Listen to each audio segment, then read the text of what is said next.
Great. So welcome everybody. We just want to first thank you all for being here with us, for joining us on Wellness Wednesday. This is a really important topic. We're going to be discussing Lyme and mold illness.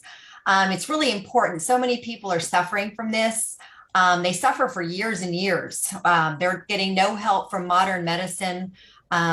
Many are not even getting correct diagnosis. And so it can be a long suffering. It's really important to get the word out, to educate people, to not only what the symptoms are, but also on how to begin to address the long climb back to health and reclaiming life. So we are just so glad that you are here with us. We're already having people put in the chat where they're from, and we are so grateful for that. They're from all over the United States, from each coast, looks like they're representing, and all of us, all the way from Wisconsin down to Texas. So I think we're covering all the bases. So welcome, everybody. We'd also love to hear in the chat if you are struggling with Lyme or mold, or if you're here representing someone that is, because this is a really important topic, and we know that you're not alone in your struggle. We hope that everyone leaves today with a better understanding and hope for the future, because there is hope. So let me just introduce myself. I'm Laura Cook. I live in the Lake Travis area outside of Austin, Texas. And I'm an integrative nutrition health coach. I'm also an independently certified weight and transformation coach. My own health journey is what led me into a path to health coaching later as a second career. I was a teacher in my previous life. So it was not something that I was looking for, but it found me. I think it was a God thing. It's going to sound a little strange to say, but I'm glad that I had some health struggles, including hormone, autoimmune, things like that, because it really opened a door to natural health that I did not realize was there, healing and getting to root cause, which we're going to get into a little bit today. And I didn't really understand how all that worked, but I knew that God had created us perfectly. I knew that healing was possible. And so I'm excited that tonight you're going to get to hear a little bit about root cause healing for people who are struggling with this chronic issue.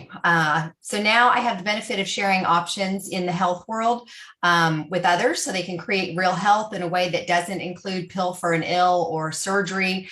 They have options, right? That's something that mainstream medical doesn't tell us. We do have options. That's not our only choice. So it's become my passion and purpose. And that also led me into being able to meet tonight's guest host, which I'm going to be excited to introduce you to her in a second. So just a little bit about these Wellness Wednesdays. We host them every Wednesday with different topics, same time, same Zoom. So I hope if you are interested in exploring more about the world of natural health, I hope you'll join us again each week as we give another topic, something that will hit another important area of people's health and healing journeys, whether it's for yourself, whether it's for someone in your family. So let me go ahead and introduce our special guest. Tonight, we do have the opportunity to hear from a fellow wellness warrior. She has become a very good friend of mine and mentor, and she's amazing. She is gracious. She is full of knowledge, and she has a servant's heart, which you'll be able to see in a second. It comes across. She loves people. She loves helping them, and her greatest desire is to help people to discover health and healing.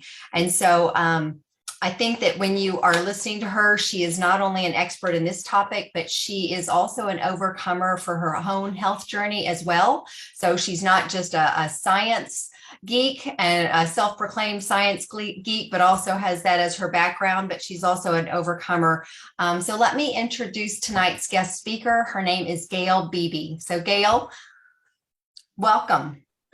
Thank you so much. I really appreciate that, Laura. And I'm going to tell a bit of my story as we move through this.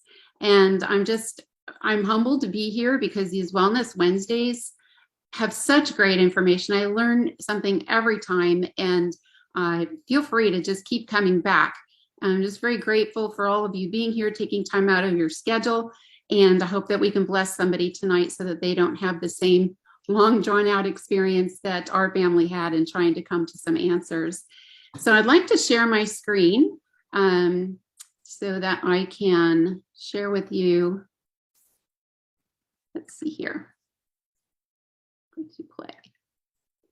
Okay. Can you see my screen okay, Laura? Oh, yes. Sorry, I muted. Yes. Yeah, no worries. It looks great. Okay. Also, looks like I am seeing everybody on the side of my screen, which could be an issue because I might not be able to read my slides, but whatever. Okay, so Lyme Disease Awareness Month, that's the month of May. That's why we chose this topic this month, because it's so relevant, and I want to show you why. This is my story. My daughter on the left there, my husband, my love of my life, and me. This is a recent photo from this last year. And somewhere along the line in high school, my daughter's health just started plummeting. We could not figure out what was going on. We took her to probably over 12 doctors, maybe even upwards of 20, just trying to figure out what was going on with her and why she was having so much of a struggle with her health. She was a gung-ho kid, super, super involved in everything. And all of a sudden, like, she was having trouble even getting her homework done. After going to so many different doctors and having no answers, running all these different labs, MRIs, like you name it, it feels like we did it. Everything from our general practitioner to the obvious ones like ear, nose, throat. She was a singer. She had, kind of lost her ability to vocalize her singing in the same way that she had been able to. She got a little pitchy. She kept getting a catch in her throat. She just was having headaches every day. We went to a neurologist. We went to brain specialists. We went to infectious disease specialists, gut specialists. I mean, we did it all. Acupuncturists, we did it all. Nobody could help us in the Western medical world. So our beautiful general practitioner finally said, look, I'm going to understand if you decide to go outside the system here and get some help. So we wound up with a naturopath who we to this day absolutely love. And we worked with her and still could not figure out what the root cause was. Like, she helped us with a lot of things like modifying diet and all of the things that we do when we're on that path to trying to get optimum health. But we still didn't have an answer. Why was she going downhill? She did wind up graduating from high school, like amazing honors and all of that.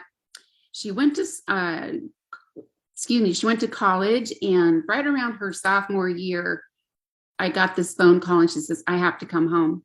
Like, the school is telling me to go on medical leave. It's gotten that bad. She was literally curled up in a ball on the floor in her dorm room at night, crying with a headache that hadn't stopped for 6 years. You guys, imagine if you had a headache that got worse and worse and worse for 6 years. So she came home on medical leave. It was a big wake-up call to me that just how serious this really was. We did not have a diagnosis. We couldn't find one. And about that time, we discovered activation at the cellular level. It was a game changer for us. And we started seeing some changes. All of a sudden, instead of not being able to come down and join us for dinner, she came down and she said, I think I'm going to do yoga teacher training this summer. And we were just, our chins just hit the floor and we're like, wow, there's really something to this. So we'll talk more about that later, but she started engaging with us more, but still there was something very, very wrong. She did wind up going back to college and resumed her undergrad as well as a 1-year graduate program, and excelled academically, had leadership positions on campus. And I mean, she is a go-getter. It's a testament to who she is. And still her health was struggling. Her legs were so heavy. The headache hadn't gone away. Her whole being was not the same anymore. And we knew for sure something was still very wrong. A friend of mine kept suggesting, hey, why don't you test her for Lyme disease? Because my friend had Lyme disease, and she recognized so many of these symptoms to be the same as what she had been going through. And so over this whole time of maybe 4 years leading up to now, I had been asking around in Orange County, hey, can you test her for Lyme disease? And we actually had the neurologist who begrudgingly agreed to test her for Lyme disease through one of the local labs, and he kind of rolled his eyes when I asked for the test. And I said, yeah, but it really sounds like it could be Lyme disease. He said, you're in California, there's no Lyme disease here. I don't know, put in the chat if this sounds familiar to anybody and what your experience has been. But I said, yes, and I'd still like her tested, please do it. So when the test came back negative, of course, he's like, see, I told you so. Well, we lost another 4 years of finding the right diagnosis for her because, as we will discuss probably later, the testing for Lyme disease is not so straightforward. It's tricky. You're lucky if you're able to get an accurate test with one of the local labs. It really requires more specialized testing, and I can get into that a little bit later on. So here she is. She's finally diagnosed with Lyme disease. She finishes a 1 year's master program and then becomes quite an advocate in the Lyme community. She even wrote a play about it. So I know a lot about her, but that's how we came to this path. Along the way, I also discovered 2 tick bites on me, Texas, by the way. And I started thinking, oh my gosh, here we go. I have the same thing. I tested, found out I did. Also, I am a science geek. I don't know if I mentioned this before, but I am by schooling, engineering geophysicist, and started out in the petroleum industry and then switched over to engineering geology. So I think very critically, and I'm skeptical of everything, which makes me kind of a science nerd. So that whole time I spent basically researching. We got hit with a water intrusion multiple times on our home. So I was remediating the house, and I played support crew for the whole family during all of that. I'm 60 years old now, and I'm very grateful for the recovery that we've experienced. And I want to kind of get into that a little bit as we move forward. So what is Lyme disease? If you want it in a nutshell, look at the guy on the left. That's what Lyme disease is, you guys. It affects everything, head to toe. It affects. It's horrible. It could be anything from flu-like symptoms to hearing and vision changes, paralysis, swollen and painful joints, psychological issues, commonly diagnosed as depression, dementia, even sleep issues, you name it. It's just heart issues. It just affects everything. It is the fastest growing vector-borne disease in the US. It's caused by a bacteria. It's typically transmitted by the bite of an infected tick. And it's commonly accompanied by what we call co-infections, which also greatly complicates treatment as well as diagnosis. And I'll touch on the testing again one more time. If we test for Lyme disease at one of these local labs that we go get all the rest of our labs, routine labs at, they're typically not going to test for what we call co-infections. And that's really, really, really solid point to understand how important it is to know what co-infections were also in the tick who bit you and might have passed them on to you. The symptoms are commonly leading to misdiagnosis, earning it the reputation of the great imitator, and it affects everything in your body. We talked about the testing accuracy is it could be way better, let me just say that. And also, to make it even a little bit more fun and complicated, Lyme can actually morph itself into 3 different forms, which all would be treated differently if you're using a pharmaceutical approach. It makes it very easy to hide when you're trying to get rid of it. It's a controversial and underfunded, under-researched, debilitating disease, you guys. It's a really important topic that we all understand. So why the month of May? This is when the baby ticks are coming out. They're just nymphs. They're smaller than a poppy seed, and they're most prevalent right now, and then also into the summer months. So what we want to do is make sure that we're protecting yourself, your kids, and your pets. Do tick checks. If you can, avoid brushing against tall grasses and trees, and consider protecting your yard. If you follow the links to CDC, they actually have some great tips on how to protect your yard, even to minimize the possibility of ticks affecting your family.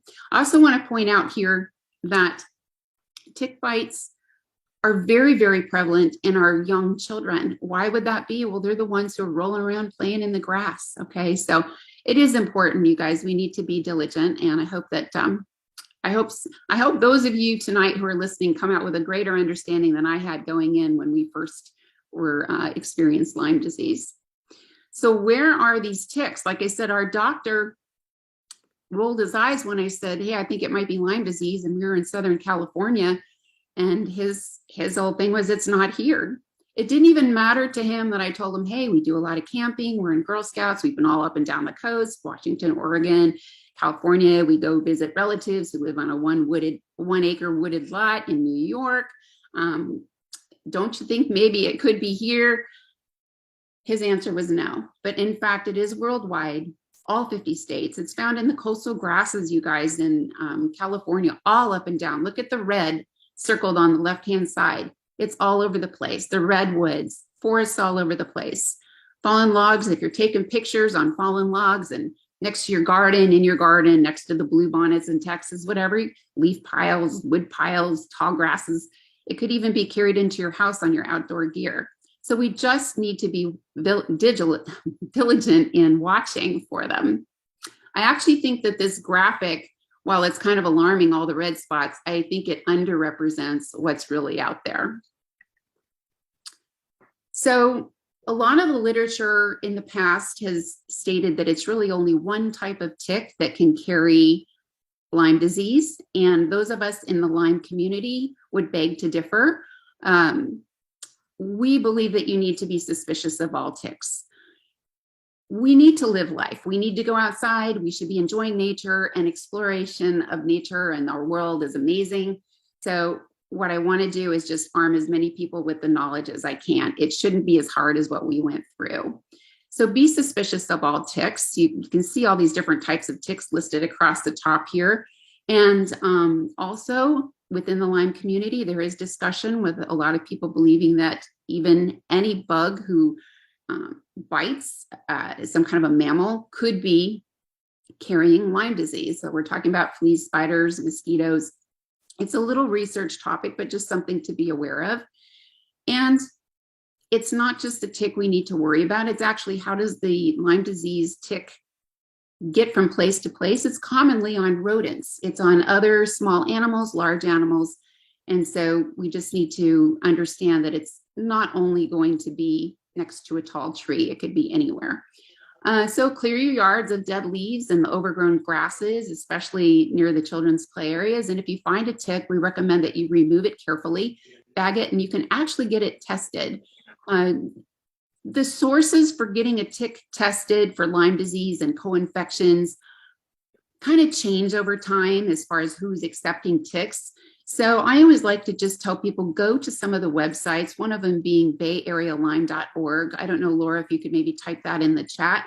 Another one would be lymedisease.org. These are two very active websites that commonly will have links to where you can test the tick, and they'll have instructions on how to safely remove the tick. Don't add alcohol, just put it in the bag. It can be alive, it can be dead, doesn't matter. So I would highly recommend those particular websites. But you guys, prevention is key. Let's not get to that point. Let's know the signs of infection and live a healthy, happy life outside. I also want to point out on this slide, I don't think I mentioned it yet. Look down the side of this chart where it's got all these different co-infections. We're going to talk about those more later on, but they can be every bit as debilitating as the Lyme disease is. And if somebody has their computer or phone unmuted, can you go ahead and mute yourself? Appreciate it. Thanks so much. So you want to know what those co-infections are, as well as whether or not you have Lyme, because they're not all treated the same. It's not the same to get rid of them. The symptoms may be similar or quite different. It's important to know what they are and what you have. So like I said, Lyme is commonly referred to in the community as the great imitator, because there are a lot of people who are out there experiencing Lyme. They may not know it, and they've been misdiagnosed. Very, very common in people who have been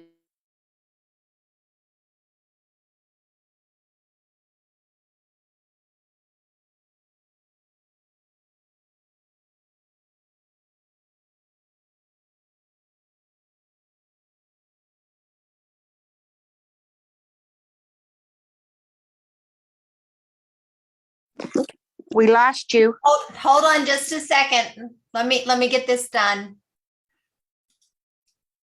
Gail, hit your unmute real quick. Gail, can you hit your unmute?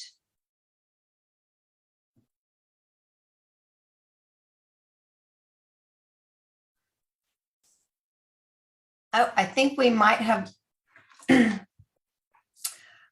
Hopefully we'll get her back in just a second.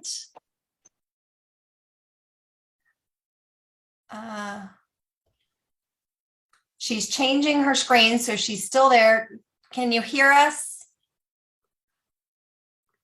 Gail, if you can unmute yourself. Yeah, I think I'm unmuted now. Can you hear me? Okay, perfect, yes. Okay. Okay, let me hit play. Okay, awesome.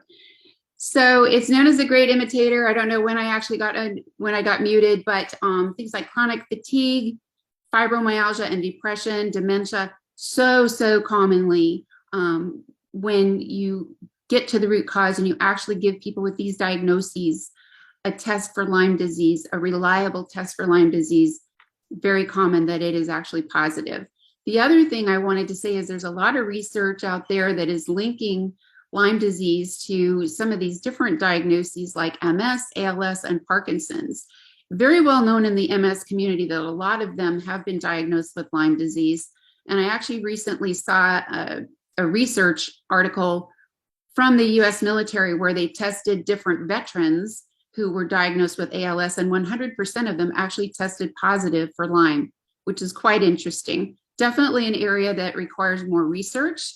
And whether or not it's the Lyme disease that had the insult on the body that then caused the organs and everything to start failing to the point where they had these conditions, or if it just weakened the body so that maybe a genetic disposition was then flipped on, who knows? A lot of research could be done to really narrow that down. And interestingly enough, only 25% of these people actually recall ever getting a tick bite. So one of the signs that would tell you right away is what we call an EM rash. I have different pictures on the left-hand side to show you what they look like. It could look like that bullseye up on the upper left. It could look like any of those other examples I've given there. But if you have that bullseye, that is very, very telltale that you've probably had a bite within the last 3 to 30 days. Number one recommendation, take a photo of it right away. Don't wait. Take a photo of it, date it, document it in your medical records, and seek treatment immediately. Why? Because the longer you wait, the more the Lyme can spread into your body and go hide wherever it wants to hide until it sees an opportune moment to pretty much make your life miserable. I'm just going to be blunt, you guys. You're going to want to get it treated immediately. Go to your general practitioner, show them the picture, tell them that you believe it's Lyme, ask for a test, ask them for immediate treatment. In the past, what we've seen is that a lot of the doctors who actually understood Lyme a little bit would say, oh, 1 course of doxycycline, that's all you need. Unfortunately, what we've seen is that this has not really been enough for a lot of people. It might be enough to just put it at bay, but the Lyme can continue spreading through the body. And then one day when the body's had some other insult, whether it's just aging or a trauma of some kind, or maybe mold exposure, it can come back and rear its ugly head. So I would say go find a Lyme literate doctor right away and follow their direction on how to really, really get after this thing. A lot of Lyme literate doctors are saying minimum 6 weeks treatment right after the bite. So this rash, getting back to the rash, if you do see it, take the picture. It could be any size, all the way from kind of teeny tiny all the way up to over 12 inches in diameter. You probably won't feel it. It may have a slightly warm feeling, but it's really not going to itch. It's not going to be painful typically. It could be anywhere on your body. It could look very different depending on the person. And you might also experience some other symptoms that you would normally just chalk up to, I think I have the flu, like fever and chills, fatigue, swollen lymph nodes, a headache or a stiff neck, muscle and joint issues, etc. All the things that you would normally get in a typical flu. But if you know you've had a tick bite and or you see this rash, suspect Lyme immediately and get help, like I said. If you let this go, or if it reappears later on, these are some of the things that are commonly experienced by people with what we call late Lyme or chronic Lyme, arthritis, severe headaches and neck stiffness. Like going back to Patricia's condition, her headaches were severe. They were debilitating. And I'm telling you, a headache for 6 years and no diagnosis, okay? Facial palsy, there's some pictures on the right-hand side. Intermittent pain anywhere in your body, tendons, muscles, joints, bones. A lot of people get that swelling around their major joints, especially the knees seem to be a place. They could have heart palpitations. They could have dizziness, shortness of breath. They're probably going to experience inflammation, including in the brain, which obviously is then going to affect their mental acuity. They're going to probably experience some kind of nerve pain, shooting pains, tingling in the hands and feet. I know for me, one of the co-infections, Babesia, actually kind of is known for settling in the feet. I had this burning in my feet all the time. I also had a lot of foot pain, and the doctors chalked that up to, oh, well, you did a lot of sports when you were younger. You have plantar fasciitis. You guys, I couldn't even walk barefoot across the floor. I had to wear shoes with a really good support. That's how painful my feet were. And that went away pretty quick, I'll tell you, when I started the Nerf2 Synergizer, the activation. The fatigue I'm talking about with Lyme disease is debilitating. I'm not talking about just, oh, I'm tired. I think I need to go take a nap at some point, or I just need to go to bed early. I'm talking about my whole being is tired. I am so fatigued. I just can't do anything. And this oftentimes will lead others around them to think, gosh, you're so lazy, It's not laziness, you guys, it's real. The fatigue is very real. They may look healthy. Their body is struggling and on fire inside. Their sleep schedule will be disrupted most likely, and the light and sound sensitivity, along with the inflammation that is experienced with Lyme disease. The gut is most likely going to be affected. You might experience leaky gut, all the stuff that goes wrong in the gut, which obviously also affects the entire rest of your body, as we're all finding out. Mood changes. And when I say mood changes, I'm not just saying, oh, I'm a little cranky today because I didn't get enough sleep or I haven't eaten. No, I'm talking, some people actually get what they call Lyme rage. It's a thing, you guys. It's real, okay?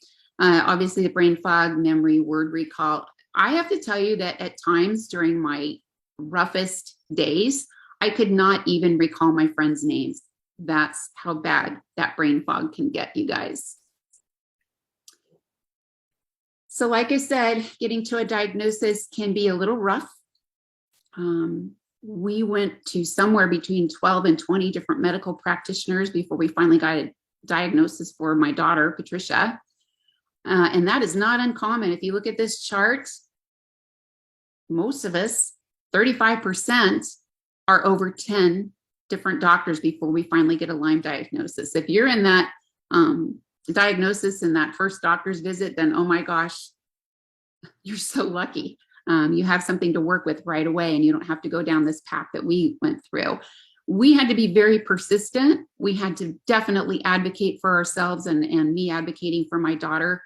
It was quite the journey. I hope that none of you ever have to go through that, but if you do, don't give up. And Laura, my screen is covering up the right-hand side. I'm wondering if you can just read that first paragraph for us, because it really just sums it up. Sure. It says, not all clinicians are familiar with Lyme disease. Lyme is a complex and confusing illness with symptoms that look like many other diseases, making diagnosis challenging.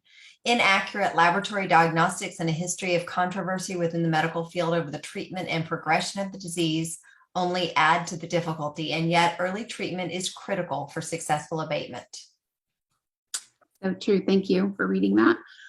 So again, if you are looking for what we call them is a Lyme literate doctor, then I would always recommend, well, first of all, if you have a friend with an experienced Lyme literate doctor who they like, take them up on it. All right. It'll shorten your search. They may or may not be covered by insurance. I will say that. Many of them are not. Go to these different websites, Bay Area Lyme, LymeDisease.org. They're going to have links to searches. You can put in where you're located and search for a doctor in your area. I would, follow the recommendations in there on how to find a doctor, and it will definitely, hopefully, shorten your search. Like I said, when I was just calling around everywhere I could think of here in Southern California, nobody would fess up to treating Lyme disease. Now, of course, we know where they are. We know that there are several who treat Lyme disease here, but gosh, it was hard to get there. And we did wind up going out of state initially. I mentioned before that there are co-infections that occur, that commonly occur in the tick that is carrying Lyme, and they can definitely complicate your diagnosis and treatment. Here's a list of some of the more common ones and just how common they are. Babesia and Bartonella, yes, those are the ones I hear about when I'm talking to somebody. Like, they almost always have at least one of these, if not both of them. I can tell you that I started with 6. And now I'm testing negative on all of the co-infections, which I am very, very grateful for. It's almost everybody has at least 2. And so again, your choice of lab testing is important, because if you go to your local lab that you get all your other normal lab tests for or at, they're not going to test for these co-infections. And when you are treating for Lyme and co-infections, Lyme treatments do not necessarily touch these co-infections. They're different critters, different ways to treat them. So what's interesting is, we've talked about Lyme a lot, and we've talked about co-infections. Most of those are pathogens that are like bacteria, some kind of bug, whatever. Why in the world would we be combining a discussion about mold illness or mycotoxin illness with a vector disease such as Lyme? It seems like they would be unrelated, but in fact, it's really, really, really common for people who are diagnosed with Lyme to also have a mold problem. Most of the Lyme literate doctors will run a mycotoxin test on you. So why is that? Well, if you think about what mold does to the body, it weakens our immune system. And even if we had a Lyme exposure early in our life and our body had been able to keep it at bay, when we get hit with mold, all of a sudden the body may not be able to keep up with the fight. It's going to open that door. It's going to allow an environment in which the Lyme can just go have a party in your body, because there's nothing keeping it down, because now the body has to fight a couple things. I'm not going to just say this about mold, because it could also be some other insult that's hit the body, some other big stressor, maybe an accident or chronic stress or a trauma or something like that. But we're just going to focus on mold for now. And we're also going to say that there are multiple reasons why these two like to coexist. Mold creates a biofilm, which is a great hiding spot for Lyme to avoid what's the word I'm talking about? The treatments that are going to kill the antimicrobials to treat Lyme. It just goes and it hides there in the biofilm until you're no longer treating, and then it comes out and has its party again.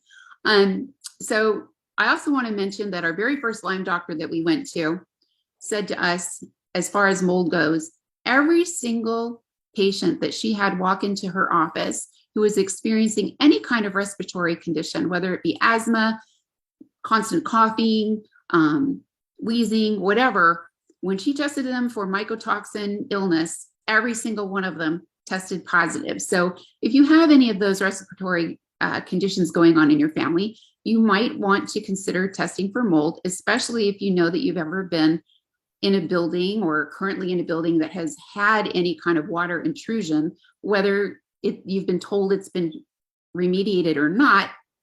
Maybe just get the test. It's actually cheaper to test your body than it is to test the house. So I would recommend testing the body just to see what turns up.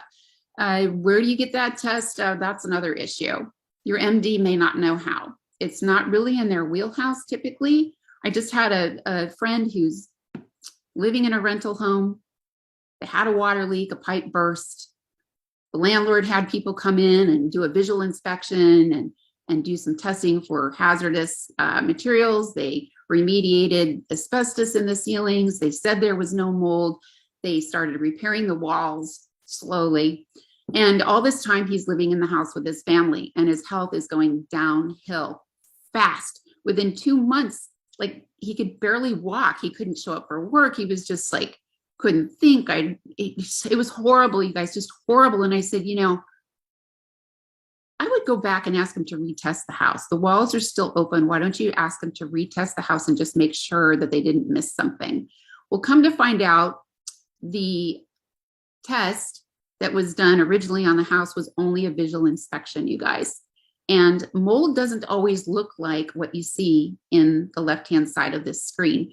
It's not always that black mold. In fact, if you've had a water intrusion in your home, commonly it's going to be a very light colored mold that may be hiding in your carpet. It may be hidden in inside your walls, on your bedding, in your clothing. It attaches to fabric really well, and it hides, and you may not see it. So back to my friend, they've actually now hired a certified mold inspector to actually go in and test. And I expect that, that's what he's going to find. The best thing you can do if you've been in a water damaged building and you suspect mold is get out. Like, do whatever you can if you can get out. And it just needs to be cleaned up, because if you are constantly exposed to it, your body is there is a genetic predisposition to some of us who don't detox mold easily. But most of us need to get out of that environment to heal. Just a few comments on what mold toxicity would look like. A lot of it is the same as what Lyme disease might look like, with the confusion, the mind issues, the mood swings, appetite issues, the cough, tearing of the eyes. Ice pick pain is kind of a big deal, like tingling on the skin all the way up to like somebody's hitting you with an ice pick. That can occur in some of the co-infections for Lyme as well, but also very well known for mold. You might get night sweats, just static shocks, all the stuff, just stiffness, memory issues, tremors. Anyway, you get the point. It's not a good thing. It needs to be remediated.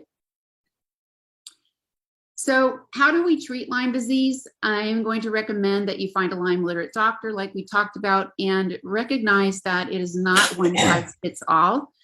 And you're going to need to recognize that what works for one person may not be ideal for you. First of all, we don't all have the same genetics. We don't have the same co-infections necessarily.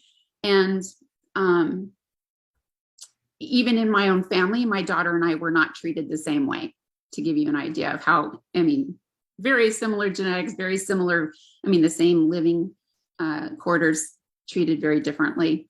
So it could include herbal products. It could include pharmaceuticals, or a combination of the two. Both contain antimicrobial properties, and therefore also could disrupt the gut flora. So you're going to want a high quality probiotic. You're going to want to treat that inflammation. So you're going to want some kind of anti-inflammatories, and anything that boosts your immune system, which again gets back to my point on the NRF2 activation. You're going to want to deal with that biofilm that's created either by the Lyme or the mold. You're going to want to look at your diet and make it as clean as possible, and reduce that toxic load whatever way you can. It's so important. You're going to want to focus on cellular repair. You might do some detoxing with an infrared sauna, and pain management, depending on your particular case, could be a very, very big deal.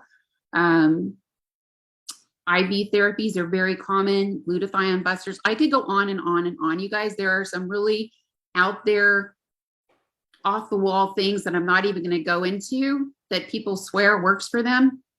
All I can say is be compassionate for your person who has Lyme, whether it's you or someone you love, and understand that they just want to heal.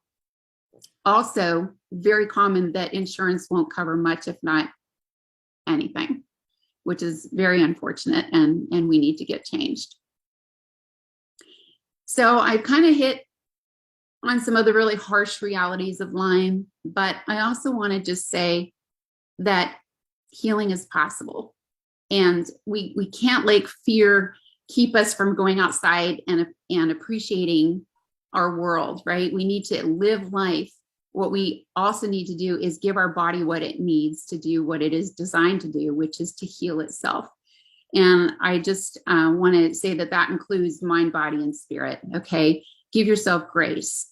Give your fellow Lyme patients compassion. Give your family members compassion. Have faith that you can heal. Rest. Be open to the possibility that there might be something out there that could help you. I have to say, coming into the whole science of activation, I was a huge skeptic and I almost passed it up, what wound up being a huge game changer in our family. Your body's a miracle, you guys, and we need to believe in the possibility. And just as kind of as proof, I can cry on this one. I was telling Laura earlier today. On the left is a picture of my daughter, Patricia. And she did a 5K Spartan race this year. And look at that triumphant jump, you guys. Because if you saw her 10 years ago, it would have been really hard to believe that she could do a Spartan race with all of its obstacles, let alone a 5K. And our life is very different now because of the healing and the faith and the persistence that we embraced. And for me, I love the outdoors. I enjoy it. I'm really grateful to be back out there. So this is not the end of our story. This is just the next exciting chapter, and I am truly forever grateful. So Laura, I'd like to maybe turn it back over to you. I might have hit on a few things that maybe I forgot to mention something. If you want to ask any questions, if there's something I forgot. Absolutely. The one thing that I keep hearing again and again is about Herx reactions that a lot of Lyme patients will experience. So is that something that you experienced? And can you tell us a little bit about what you did for that? Oh, absolutely. Yes, that's a great question. Herx reaction actually is short for Herxheimer reaction. It's very common in Lyme patients, especially when they are treating. Because when they treat for Lyme disease or any of the co-infections, as there's a die-off, what happens is there could be a toxic load that is just hitting the body all at once. And it can create like amazingly debilitating flu-like symptoms. Some of the doctors, the Lyme literate doctors will say you might have to feel worse before you can get better, which is just truly unfortunate. So that's what a Herx reaction is. We did experience those, both Patricia and I definitely experienced that. But we had already, before we started treating, we had already been on our Nerve2 activator for about a year. And we had already started detoxing our body through different lifestyle changes, food and environment, toxins, etc. So I feel like we're kind of ahead of the curve, but I think that the major thing that helped us through that was the fact that Nerve2 activation actually increases the glutathione production in our bodies, which is a master detoxifier. So one of the things that I think I mentioned in one of the slides was glutathione is a common part of the treatments that a lot of doctors will do. They might introduce it through IV or a push or whatever. They might give it orally, but your body actually makes glutathione, and Nerve2 activation through our Nerve2 Synergizer actually promotes up to 300% increase in our own glutathione production, which is amazing. Let's see, I'm trying to think, did that answer your question? It did. And I think it actually goes into a question that I think a lot of people have as far as, that kind of covers some of reducing the toxic load. We need to kind of talk a little bit about that, but specifically about cellular repair and how you supported that. So cellular health and cellular repair, also, again, that comes back to the Nerve2 activation, but I also want to go back to what I saw in blood microscopy even before we had a Lyme diagnosis. I was actually able to see what was happening in the blood. I could actually see little spirochetes in the blood attacking the cells and getting into the cells. It sounds so disgusting, and it is. And it's even more disgusting to think this is what's going on in my body. This is like actively happening in my body. If any of you have ever, put in the chat if you've ever seen blood microscopy. It's really, from a science standpoint, it's fascinating. So we have the physical aspects that we can visually see. We can see the deterioration of the cells. We could also see oxidative stress. Oxidative stress is basically like linked to over, I don't know, hundreds of diseases and conditions we don't want going on in our body. And with that NRF2 synergizer and activating our God-given NRF2 pathway, it's shown in research studies and on PubMed even that it decreases oxidative stress by 40% in 30 days. So when I talk about cellular repair, I want to point out that when our cells duplicate or replicate themselves, like every 90 days or something like that, correct me if I'm wrong. So about every 90 days, you're getting, this cell is dying off and becoming, and a new cell comes along. So this new cell typically will replicate the old cell. So even if that old cell has had heavy duty insults and heavy duty aging, whether it's from disease or just age, so it's going to replicate. And then 90 days later, a new one replicating this one, not this one. Okay. So what's been shown in some of the studies that I've actually seen is that when you turn that NRF2 pathway back on, specifically with the synergizer that was the game changer in our family, it actually tried to bring that cell closer back to that original code that was back here. So rather than replicating the bad, only the bad, worse, that's aging, right? So anti-aging would be, let's get closer back to this original cell. So our NRF2 synergizer is actually sold as an anti-aging product, and that's why, okay? Because what is disease? In my mind, it's premature aging of the cell, okay? So also cellular health would have to do with our mitochondria. We added in another product that was very, very good at improving the health of our mitochondria. I'm trying to think, is there anything else that would cover that topic?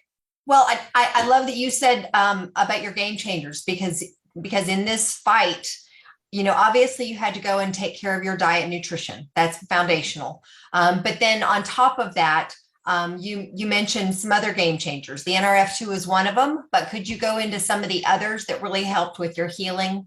Because I think people are really wanting information about how to heal and what they can use to promote that. Yeah, I actually have a favorite. Like if I could take nothing else in the world, and this even includes antimicrobials and like all the stuff from our Lyme doctor, I would take this. Okay, this is the NRF2 synergizer. It is my number one. It's in PubMed. Research has been done on this all over the world. Over 31 peer-reviewed published studies about why this works in the body and how it shows up and the amazing things that it can do when your body is turning that NRF2 pathway back on. What can your body do? It's really quite a miracle. That's my number one. If possible, what I would love to see everybody take is what's called the Vitality Stack, and that's what we take in our family. It includes that NRF2 synergizer. It also includes a NRF1 synergizer, which takes care of the mitochondria. So if you go on PubMed, can you lift that up a little bit? I don't think anybody can see where you're. See it? There you go. Okay. The NRF1 synergizer. If you go on PubMed.gov and you look up mitochondrial dysfunction, you're going to see just how much that's related to what we don't want going on in our body. So huge changes when we added that. Then in addition to that, the Vitality Stack includes a super, super high quality omega fish oil, which every Lyme doctor we've been to has had us take fish oils. And one of the things that I had asked the doctor at the time was, okay, well, these reek. They smell so bad. Not the ones I just showed you, but the ones the doctor had us paying, like high ticket ones. They reek. They smell rancid. And I said, does that mean they are rancid? She goes, well, they're the best on the market. And I said, okay, so they're the best on the market, but tell me, we're ingesting these fish oils every day. Do we know whether or not those fish have been sourced and tested for heavy metals, mercury? Like, what's going on with that? It's a thing. And she says, I have no idea. And just about that time, this Omega Plus was added to the market, and I was just grateful. And I know it sounds so strange to be grateful. We're actually praying about this whole thing.